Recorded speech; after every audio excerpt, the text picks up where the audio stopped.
है कि इसमें जितना उष्मा होगा जब निकालेगा तब भी उतना ही उष्मा रहेगा, तब भी क्या रहेगा, उतना ही उष्मा।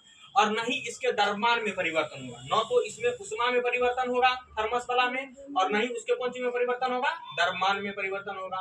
तो उसी को कौन यंत्र कहते हैं, विलगित यंत्र। कौन यंत्र कहते हैं, विलगित। देखो एक चीज समझो, जिसके उष्मा और द्रव्यमान दोनों में परिवर्तन हुआ, खुला यंत्र। जिसमें ओनली फॉर उष्मा में परिवर्तन होता है लेकिन द्रव्यमान में परिवर्तन नहीं होता, उसको कौन यंत्र कहते हैं, बंद यंत्र। और जिसमें नहीं उष्मा में परिवर्तन होगा और नहीं कौन सी में, द्रव्यमान, यानी कि दोनों में से किसी में परिवर्तन नहीं होगा, तो उसको कौन यंत्र कहते हैं, विलगित यंत्र। उसको कौन यंत्र कहेगा, विलगित यंत्र। अब देखो उसी प्रकार से ये जो स्थूल है, ये कौन चीज है, स्थूल है, वो स्थूल के कितने गुण है, 2 गुण। स्थूल का मतलब तुमको बताएं मैक्रो, कौन होता है, मैक्रो, यानी कि उष्मा के बारे में जो पढ़ना है एक बड़े लेवल पे पढ़ना है। कौन चीज के बारे में पढ़ना है, यानी कि उसका जो गुण होगा वो गुण को एक बड़े लेवल पे पढ़ना है, और उसके गुण को कितने भागों में बांटा गया है, 2 भागों में। कितने भागों में, 2 भागों में। पहला का नाम सघन गुण और दूसरा का नाम विस्तृत गुण। पहला का नाम क्या है, सघन गुण, और दूसरा का नाम विस्तृत गुण। अब देखो सघन गुण किसको है, सबसे बड़ी समस्या और सबसे बड़ी अच्छा चीज है और बहुत आसान होगा, इसका नाम क्या है, सघन, और दूसरा का नाम क्या है, विस्तृत। अब एक चीज समझो, इसका उदाहरण क्या होगा, पहले इसका उदाहरण दे देते हैं हम। सघन का उदाहरण होगा, एग्जाम्पल होगा क्वथनान। एग्जाम्पल इसका क्या होगा, क्वथनान। इसका एग्जाम्पल क्या होगा, क्वथनान। और देखो इसका उदाहरण हो जाएगा, विस्तृत गुण का उदाहरण हो जाएगा आयतन। क्या हो जाएगा, आयतन, यानी कि द्रव्यमान। आयतन का हो, अगला उदाहरण क्या होगा, द्रव्यमान। देखो इसका क्वथनांक होगा एग्जाम्पल किसका, सघन गुण का, और विस्तृत गुण का क्या होगा, आयतन और द्रव्यमान। अब देखो क्वथनांक क्या होता है, जैसे मान लो पानी, क्या ले लो, पानी। पानी लो एक चुरू, यानी कि एक पूरा एक हाथ में एक चुरू जितना पानी होता है वो ले लो। एक गिलास पानी ले लो, एक क्या ले लो, गिलास पानी। या एक ड्राम पानी ले लो, एक ड्राम क्या ले लो, पानी ले लो।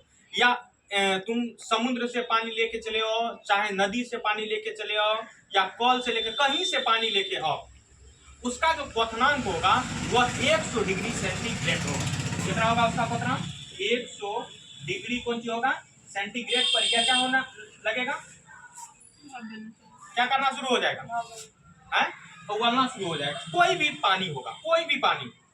इसका मतलब है कि देखो कि इसमें कुछ ऐसे चीजें होती है जो मात्रा पर डिपेंड नहीं करता है। कौन चीज पर डिपेंड नहीं करता है, मात्रा, अमाउंट पर। चाहे इतना हो, चाहे ज्यादा हो, चाहे क्या हो, कम हो, चाहे क्या हो, कम हो, उस पर किसी पर डिपेंड नहीं करता है। तो यानी जो मात्रा पर डिपेंड नहीं करेगा, जो कौन पर डिपेंड नहीं करेगा, मात्रा पर डिपेंड नहीं करेगा, उसको कौन गुण कहते हैं, सघन गुण। उसको कौन गुण कहेगा, सघन गुण। लेकिन कुछ ऐसे चीजें हैं जो मात्रा पर निर्भर करता है, जो कौन सी पर निर्भर करता है, मात्रा पर निर्भर करता है, तो उसको कौन गुण कहेंगे, विस्तृत गुण। अभी देखो जैसे मान के चलो मेरे घर में, मेरे कौन सी में, घर में 50 लीटर पानी। कितना लीटर पानी है, 50 लीटर। किसी के घर में हो सकता है कि 500 लीटर पानी। कौन लीटर पानी होगा, 500। तो मेरे घर के पानी का आयतन और उसके घर के पानी का आयतन में अलग अलग है कि नहीं, कौन सी में अंतर है, मात्रा में। कौन सी में अंतर है, मात्रा में। तो यदि कि मात्रा में जब अंतर होता है, यानी कि मात्रा में क्या हो, अंतर होता है, तो उसको कौन गुण कहते हैं, विस्तृत गुण। कौन गुण कहते हैं, विस्तृत गुण। देखो जिसमें मात्रा पर कोई निर्भर, यानी कि मात्रा पर निर्भर नहीं करता है, उसको कौन गुण कहते हैं, सघन गुण।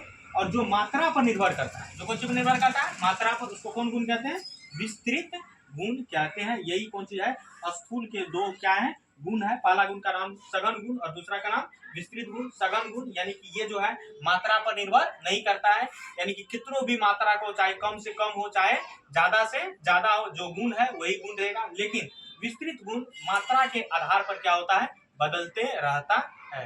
बंद कर।